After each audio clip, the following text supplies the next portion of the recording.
अस्सलाम वालेकुम दोस्तों, आप देख रहे हैं इरफान काजी स्पीक्स। दोस्तों, आज हम निहायत अहम मौजू पे बात करने जा रहे हैं जो हर पाकिस्तानी के साथ जुड़ा हुआ है, जो हर घर की आवाज़ है और जिससे हमारी आवाम ख़ास तौर पे सबसे ज़्यादा अफेक्ट हुए हैं। जी, तो हम बात कर रहे हैं इन्फ्लेशन मीन महंगाई। दोस्तों, आज हम समझने की कोशिश करेंगे कि महंगाई है क्या, महंगाई होती क्यों है और महंगाई से अवाम क्यों पिस रहे हैं, और ख़ासकर हमारा अशराफिया, हमारा हुक्मरान तबका इस महंगाई जैसे जिन से गाफिल क्यों है और वो कोई अमली इक़दामात अवाम को महंगाई से निजात दिलाने के लिए क्यों नहीं करता। तो दोस्तों, तफसील में जाने से पहले आपसे गुजारिश है कि आप हमारे YouTube चैनल को सब्सक्राइब कर लें ताकि आपको हमारी हर आने वाली वीडियो टाइम पे मिल सके। तो दोस्तों, हम बात कर रहे हैं महंगाई क्या है। चीज़ों की कीमतों का बढ़ जाना महंगाई कहलाता है। उसकी सादा सी एग्जांपल है कि अगर कल तक हमें आटा 60 रुपए किलो मिलता था, आज अगर वो 100 रुपए किलो मिल रहा है तो वो 40% जो है वो महंगाई हो चुकी है। इसी तरह अगर हमें लास्ट ईयर कोई चीज 100 रुपए की मिलती थी लेकिन हमारी आमदन वो लास्ट ईयर जितनी ही है और चीजें वो उनकी कीमतें बढ़ चुकी हैं, तो वो महंगाई है। अगर जो कल 100 रुपए की हमें मिलती थी चीज आज हमें 120 या 150 रुपए की मिल रही है तो वो महंगाई है। लेकिन अगर दोस्तों एक चीज 100 रुपए की मिलती थी आज वो 120 की हो चुकी है और अगर हमारी सैलरी भी 20% बढ़ी है तो फिर समझे कोई महंगाई नहीं है। जितनी रेशियो से हमारी सैलरी बढ़ी है उसी रेशियो से चीजों की कीमतें भी बढ़ी हैं। लेकिन दोस्तों, हमारे पाकिस्तान में और खासकर पसमानदा ममालिक में, तरक्की पजीर ममालिक में ऐसा होता है कि लोगों की तनख्वाहें तनख्वाहदार तबके की वो नहीं बढ़ पाती, या अगर वो बढ़ती भी हैं तो बहुत मिनिमल बढ़ती हैं। लेकिन चीजों की जो होती है कीमतें वो आसमानों को बातें करने लगती हैं। कल को हम देखते हैं 4-6 महीने पहले एक चीज 100 रुपए की थी, आज वो 150 से 200 रुपए तक है।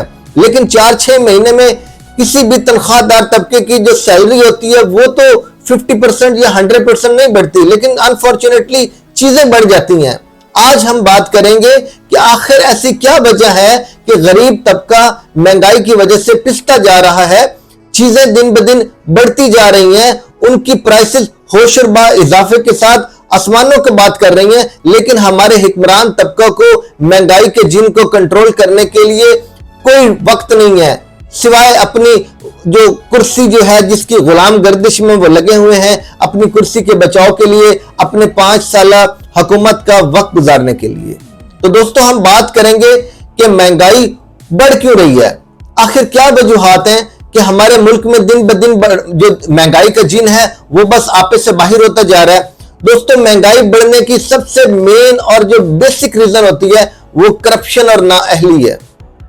जो आमद, जो रुपया पैसा, जो इकोनॉमी जिस अंदाज से चल रही है, हुकूमत का जो खजाना है वो दिन ब दिन खाली होता जा रहा है। किस वजह से? करप्शन से। कि जो इनकम, जो पैसे अवाम की अमानत है हुकूमत के पास, उसमें से अशराफिया वो अपनी जेबें भरने के लिए करप्शन करते हैं। वो जो इनकम होती है मुल्क के नाम की, जिसकी अमानत का उन्होंने कसम खाई हुई है, उसमें से वो माल चुराते हैं अपने जाती बैंक अकाउंट के लिए।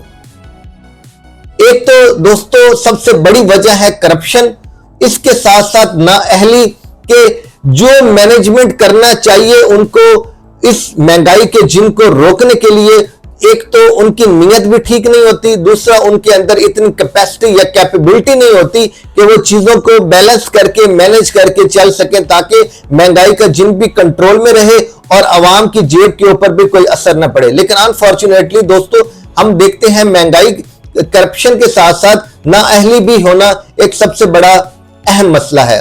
इसके साथ साथ हम देखते हैं दोस्तों, करेंसी की कदर जो है पाकिस्तान की दिन ब दिन घटती जा रही है। आप खुद सोचें, अभी हम चंद साल पहले देखते थे कि $1 जो है पाकिस्तान के 100 रुपए से लेके 102 रुपए तक है।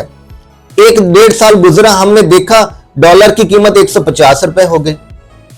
अब सिर्फ 2, 2.5, 3 साल के गैप के बाद अब हम देख रहे हैं डॉलर जो है वो 275-80 रुपए का हो चुका है। अब डॉलर वहीं एक खड़ा है, लेकिन हमारा रुपया जो है 100 रुपए से लेके आज 270-80 रुपए हो चुका है। मतलब हमारे रुपए ज्यादा हो तब $1 मिलेगा।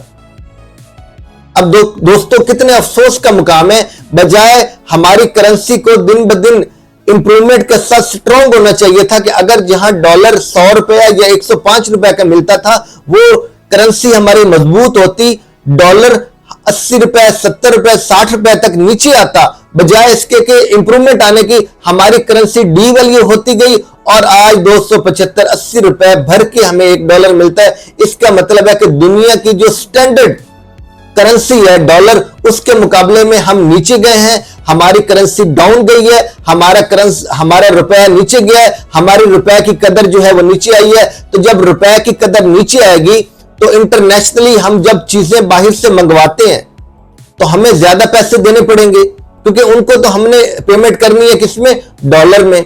अगर $100 से पहले हमारे 10,000 रुपए हमें देने पड़ते थे, तो आज जब $1 100 की बजाय 270-80 रुपए का हो चुका है तो हमें कितने ज्यादा रुपए देने पड़ेंगे उसी $100 को मीट करने के लिए।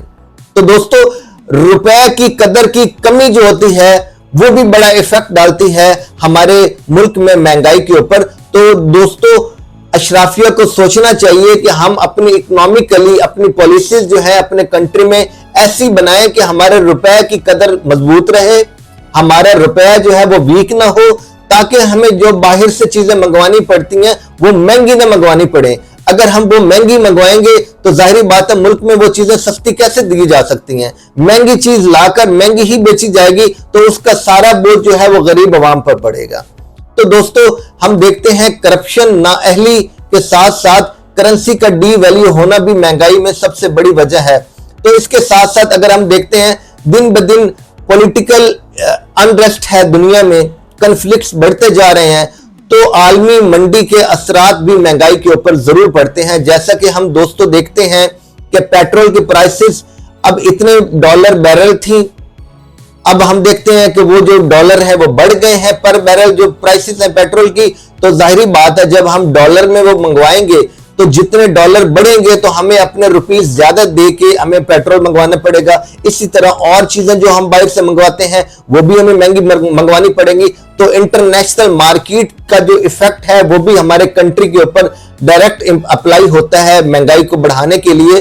तो दोस्तों इसके अलावा जब हम देखते हैं सियासी अदम इस्तेकाम है, एक घर में भी इस्तेकाम ना होना तो घर का निजाम भी दरहम बरहम हो जाता है। बच्चे किसी और तरफ लगे हुए हैं, पेरेंट्स आपस में लड़ रहे हैं, आपस में झगड़ रहे हैं, बच्चों की तरफ कोई ख्याल नहीं है, उनकी हेल्थ का कोई ख्याल नहीं, उनकी डाइट का कोई ख्याल नहीं, उनकी एजुकेशन का कोई ख्याल नहीं। तो दोस्तों एक मुल्क भी तो घर की तरह है ना। अगर मुल्क का सरबराह, मुल्क की पार्टियां आपस में इत्तेफाक से एक दूसरे के साथ कोऑर्डिनेट करके इस मुल्क के पहिए को आगे ले जाने की बजाय वो खींचातानी से लगी रहे, वो कुर्सी को बस म्यूजिकल चेयर बना ले, एक पार्टी कहे मेरी है, दूसरी पार्टी कहे मेरी है, तो एक मुल्क में जो भी हुकूमत हो उसको काम न करने दिया जाए, पॉलिटिकली अनरेस्ट हो, तो वो भी हमारी इकोनॉमी के ऊपर बहुत ज्यादा इंपैक्ट डालती है, जिसकी वजह से महंगाई बढ़ती है। तो दोस्तों इसके अलावा हम देखते हैं हम पाकिस्तान आए रोज हर दूसरे साल हम IMF के पास जाके खड़े हो जाते हैं कि हमें कर्जा दो। तो दोस्तों जब हम कर्जा लेंगे तो वो लोग अपनी शराइत बनवाएंगे, वो लोग हमारे मुल्क में जो कुछ गरीबों को सब्सिडीज मिल रही हैं वो कहेंगे कि उनके ऊपर सब्सिडीज खत्म करो, वो कहेंगे गैस के बिल बढ़ाओ, वो कहेंगे बिजली के बिल बढ़ाओ, वो कहेंगे पानी के बिल बढ़ाओ, वो कहेंगे आप यहां नए टैक्स लगाएं। तो दोस्तों जब हम IMF के साथ इतनी कड़ी और सख्त शराइत करेंगे तो कर्जा लेने के लिए, तो वो लोग भी फिर अपनी मर्जी का हमारे ऊपर तसल्लुत कायम करवाएंगे। तो ये चीजें भी हैं जो अफेक्ट डालती हैं डायरेक्ट अवाम की जिंदगी के ऊपर इन्फ्लेशन के बढ़ने से। तो जाहिर बात है महंगाई इस वजह से भी होती है। तो दोस्तों महंगाई के अवाम के ऊपर असरात क्या होते हैं, अगर हम इस पे बात करते हैं तो दोस्तों सबसे बुनियादी वजह तो ये है कि गरीब का चूल्हा जो होता है वो बुझ जाता है।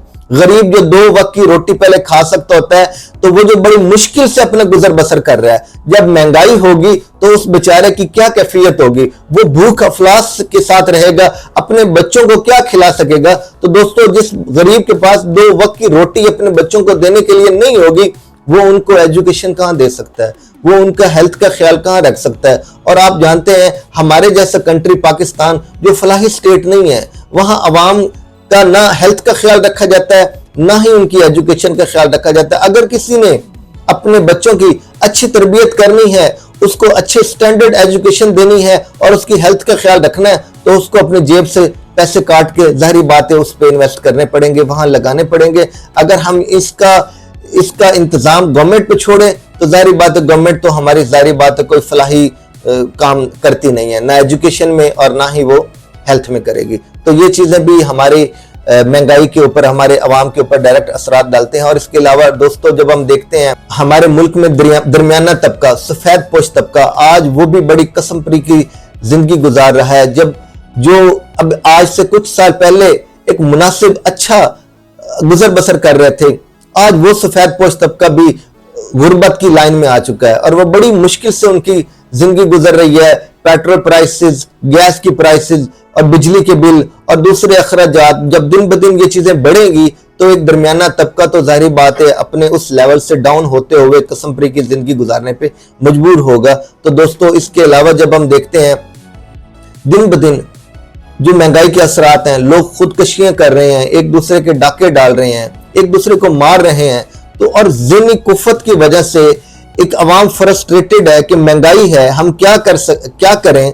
तो दोस्तों, अवाम बेराह रवी की तरफ जाती है, करप्शन की तरफ जाती है, डाके डालना, डकैती करना और एक दूसरे का हक खाना। तो दोस्तों, जहां महंगाई होगी, जहां नाइंसाफी होगी, वहां ऐसी बुराइयां तो जाहिर बात है पिनपेंगे ही से।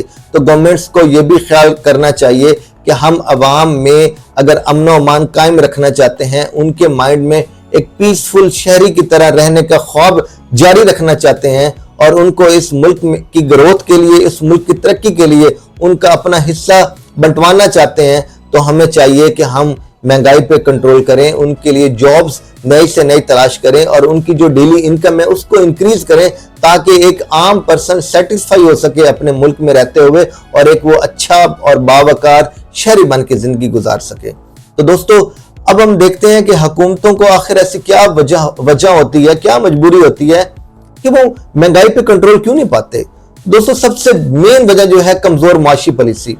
हुकूमतें आती हैं सिर्फ वक्ती डंग टपाओ प्रोग्राम के लिए, कोई तवील मुद्दती मंसूबा किसी भी गवर्नमेंट के जेरे असर नहीं होता कि वो ऐसी प्लानिंग करें 10, 20, 30 साल की कि आने वाले सालों में हमारी मईशियत और हमारी आवाम का जो म्यार जिंदगी है वो कहां पे खड़ा होगा।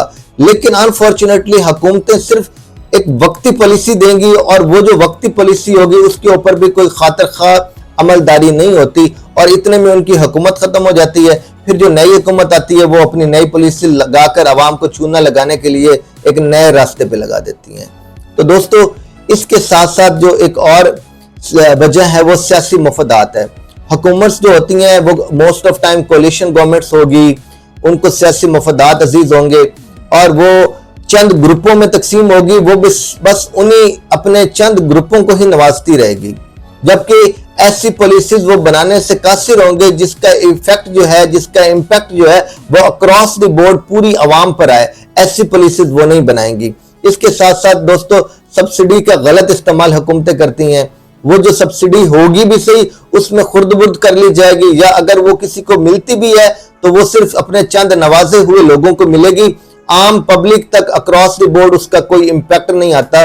तो ये वजह भी है दोस्तों महंगाई होने की। और नाकाम टैक्स पॉलिसी, हर साल दावे किए जाते हैं कि हम गरीब की जेब से टैक्स जो है वो रेशो कम करेंगे और अमीरों को हम टैक्स लगाएंगे, लेकिन दोस्तों आप जानते हैं कि हर साल गरीब की जेब से टैक्स की रेशियो जो है वो दिन ब दिन बढ़ती जा रही है और जो अमीर हैं वो या तो बच जाते हैं अपने ताल्लुकात की बेस पे, या फिर वो अंदर खाते रिश्वत दे के अपने टैक्स की अमाउंट है वो कम करवा लेते हैं। और मोस्ट ऑफ टाइम तो काफी सारे बिजनेसमैन हैं जिन्होंने अपना टैक्स जमा करवाने की ज़हमत ही कभी गवारा नहीं की। तो दोस्तों ये वजह भी है कि हुकूमतें जो हैं वो फिर बड़े सरमायाकार बिजनेसमैन की बजाय एक आम पब्लिक के ऊपर, आम आवाम के ऊपर टैक्स लगाती हैं, जिससे गरीब जो है दिन ब दिन मजीद गरीब होता जा रहा है। तो दोस्तों अब हम बात करते हैं हालिया जो महंगाई है वो कहां कहां हो रही है, क्या हो रहा है। तो दोस्तों अब हम देखते हैं कि बिजली के बिल आए रोज बढ़ते जा रहे हैं। जो कल तक 10,000 रुपए का बिजली का बिल आता था, आज 20-30 हजार का आ रहा है। तो क्या इतनी सैलरीज तो इंक्रीज नहीं हुई कि डबल ट्रिपल सैलरी हुई हो 4-6 महीनों या साल के अंदर अंदर? सैलरीज तो बमुश्किल 20-30% बढ़ी होंगी, लेकिन महंगाई 200-300% हो गई। ये भी तो हुकूमत को सोचना चाहिए कि हम चीजों की जो कीमतें हैं, महंगाई है, वो दिन ब दिन इतनी ज्यादा परसेंटेज के साथ करते जा रहे हैं, जबकि आवाम को हम जो रोजगार में जो उनकी सैलरी है, जो उनकी इनकम है, वो ना होने के बराबर है। तो बिजली के बिलों में इजाफा, गैस के बिलों में इजाफा, पानी के बिल में इजाफा, और इसके साथ साथ जो हम रूटीन की चीजें बाय करते हैं, अपनी रोजमर्रा की चीजें, घी है, दालें हैं, सब्जियां हैं, चावल है, गोश्त है, तो दोस्तों उनकी चीजें भी आसमानों को बातें कर रही हैं। तो ये वजह है कि अवाम दिन ब दिन गरीब तर होती जा रही है। अवाम का जो लिविंग स्टैंडर्ड है वो दिन ब दिन डाउन होता जा रहा है, लेकिन जो अशराफिया है, जो अपर क्लास है, उनका लिविंग स्टैंडर्ड भी, उनकी इनकम भी वो दिन ब दिन बढ़ती जा रही है। तो अब हम कहने पे मजबूर हैं कि गरीब गरीब से गरीब तर होता जा रहा है, और जो अमीर है वो अमीर से अमीर तर होता जा रहा है। तो जब तक इस डिफरेंस को कम नहीं किया जाएगा, या बैलेंस नहीं किया जाएगा, या एक इक्विलिब्रियम में लाया जाएगा इस दोनों तबकात में, तो तब तक हम ये नहीं कह सकते कि हमारे मुल्क में कोई मुआशी बेहतरी आई है, या अवाम का जो लिविंग स्टैंडर्ड है वो पहले से बेहतर हुआ है, कि अवाम अब कह सके कि हमें हुकूमतों की कारकर्दगी पर तसल्ली है। लेकिन ऐसा अनफॉर्चुनेटली देखने को बिल्कुल भी नहीं मिलता। तो अब हम देखते हैं कि दोस्तों कि महंगाई के जिन को कैसे काबू किया जा सकता है। ऐसी कौन सी पॉलिसीज हैं जिनको इख्तियार करना चाहिए गवर्नमेंट्स को, कि हमारी अवाम जो है कम से कम महंगाई के जिन को कम से कम कुछ तो उससे उसको इंप्रूवमेंट मिल सके। तो दोस्तों ज़रूरी पैदावार, हम जानते हैं कि पाकिस्तान एक ज़रूरी मुल्क है। हमें फोकस करना चाहिए ऐसे फार्मूलाज पर, ऐसी टेक्निक्स पर जो हम किसानों को दें, ताकि वो अपनी ज़रूरी पैदावार को बढ़ा सकें, और जिसको हम माल जो है अपने किसानों का बाहर बेच के हम ज्यादा ज़र मुबादला कमा सकें, ताकि हम अपने मुल्क में पैसे ज्यादा लेकर आए, डॉलर ज्यादा लेकर आए, तो जिसकी वजह से इकोनॉमी बेहतर होगी और जो इन्फ्लेशन है रेट उसका कम करने में हमें मदद मिलेगी। इसके साथ साथ हमें हैवी इंडस्ट्री के ऊपर काम करना पड़ेगा, मुल्क को इंडस्ट्रियलाइज करना पड़ेगा, जगह जगह सनती जोन्स बनाने पड़ेंगे। उससे एक तो आम पब्लिक को रोजगार मिलेगा, दूसरा उससे ज़र मुबादला कमाने का मौका मिलेगा। जो इंडस्ट्री से माल बनेगा उसको बाहर बेचकर मुल्क की जो इकोनॉमी है उसको मजबूत किया जा सकता है। तो इसके साथ साथ डिजिटल निज़ाम वो बनाना पड़ेगा, डिजिटलाइज करना पड़ेगा, ताकि करप्शन का खात्मा हो सके सरकारी महकमों से, और एक साफ और शफाफ निज़ाम के तहत मुल्क को हम आगे बढ़ा सकें। और इसके साथ साथ दोस्तों करेंसी का मुस्तहकम रहना बहुत इंपॉर्टेंट है। अगर हम महंगाई के जिनको काबू में लाना चाहते हैं और महंगाई को खातिर खा कम करना चाहते हैं, तो जैसा कि हम देखते हैं कि हमारी करेंसी जो है दिन ब दिन डाउन होती जा रही है, जिसकी वजह से करप्शन बढ़ती जा रही है। अगर हमारी करेंसी मुस्तहकम रहती है और करेंसी मजबूत होती है, तो हमारे मुल्क में जो चीजें हैं वो कम से कम सस्ती आएंगी और आवाम को भी सस्ती मिलेंगी, जिसकी वजह से महंगाई की रेशियो कम होने का चांसेस हैं। तो दोस्तों अगर सियासी पॉलिसियां, अगर गवर्नमेंट्स जो है मुशावरत के साथ करे सियासी पार्टियों के साथ, और उसको सिर्फ वन साइडेड अप्लाई ना किया जाए, अक्रॉस द पाकिस्तान उनको एक जामिया पॉलिसी के साथ अप्लाई किया जाए, और फिर जो भी गवर्नमेंट आए वो उस पॉलिसीज को कंटिन्यू करे, ना कि उस पॉलिसीज को बिल्कुल ही खत्म करके अपनी पॉलिसीज जारी कर दे। तो जो निजाम की कंटिन्यूटी है उसको भी कंटिन्यू रहना चाहिए, ताकि हमारे मुल्क में बेहतरी आ सके। तो दोस्तों एंड में हम ये बताएंगे कि ये महंगाई जो है सिर्फ एक मुआशी मसला नहीं है, बल्कि ये इंसानी मसला है। आप सोचें, जब एक गरीब बूढ़ा, उसको दवाई लेने के लिए पैसे नहीं होंगे, वो बिस्तरे मर्ग पे पड़ा रहेगा सिर्फ दवाई लेने के लिए, चंद रुपयों की खातिर जो उसकी जेब में नहीं है, तो ये इंसानी अलमिया नहीं तो और क्या है। जब एक गरीब बाप अपने बच्चे की फीस नहीं दे सकेगा, उसको वो स्कूल पढ़ा नहीं सकेगा, तो वो मजबूरन उसको स्कूल से निकलवा कर किसी काम काज पे लगाएगा, जो वो बेरोजगार और एक गैर तालीम याफ्ता इंसान को आगे बड़ा करने के लिए वो एक किस्म का स्टेट को एक ऐसा इंसान दे रहा है जो पढ़ा लिखा नहीं है और जो कोई काम नहीं कर सकता। तो ये वजह भी डायरेक्ट इन्फ्लेशन की वजह से इम्पैक्ट डालती है कि हम अपने बच्चों को पढ़ा नहीं पाते, उनको अच्छी तालीम नहीं दे पाते, उनको इस मुल्क का अच्छा शहरी नहीं बना पाते, एक बाशऊर शहरी जो इंडिपेंडेंट हो और अपना मुआश का जरिया अच्छे से चला सके और अपने घर को सपोर्ट कर सके। तो दोस्तों, इसके साथ साथ अगर हम देखते हैं हुकूमत और अपोजिशन आए रोज एक दूसरे के गुत्थम गुत्था हैं। हमें चाहिए कि वो इस मुल्क में सियासी इस्तेकाम लाएं, सियासी अदम इस्तेकाम को ख़त्म करें और जो भी एक दूसरे के साथ डिफरेंसेस हैं उनका खात्मा करके एक मजबूत पॉलिसी बना के इस मुल्क के निज़ाम को ठीक करना चाहिए। दोस्तों, हमारे मुल्क में निज़ाम की खराबी भी इन मसाइल की सबसे बड़ी जड़ है। जब तक अदलिया, हुकूमत, अपोजिशन और अवाम मिलकर इस मुल्क के निज़ाम को ठीक नहीं करते तो तब तक हम इस मुल्क में बेहतरी की गुंजाइश नहीं देख सकते। तो निज़ाम की तब्दीली भी एक बहुत बड़ा नारा होना चाहिए कि हमारा जो पुराना गला सड़ा निज़ाम है वो पिट चुका है, अब एक नया मरबूत और जामिया, साफ और शफाफ निज़ाम आना चाहिए जिसके तहत इस मुल्क को चलाना चाहिए। तो दोस्तों, आज की वीडियो में इतना ही। आप अपने कमेंट सेक्शन में बताइएगा कि आपको आज की हमारी महंगाई के ऊपर वीडियो कैसी लगी, हमारी तजावज़ात आपको पसंद आई, और अगर आप कोई तजावज़ात पेश करना चाहते हैं तो वो कमेंट्स में शेयर कीजिएगा। आपसे मुलाकात होती है अगली वीडियो में, तब तक अपना ख्याल रखिएगा। अल्लाह हाफिज।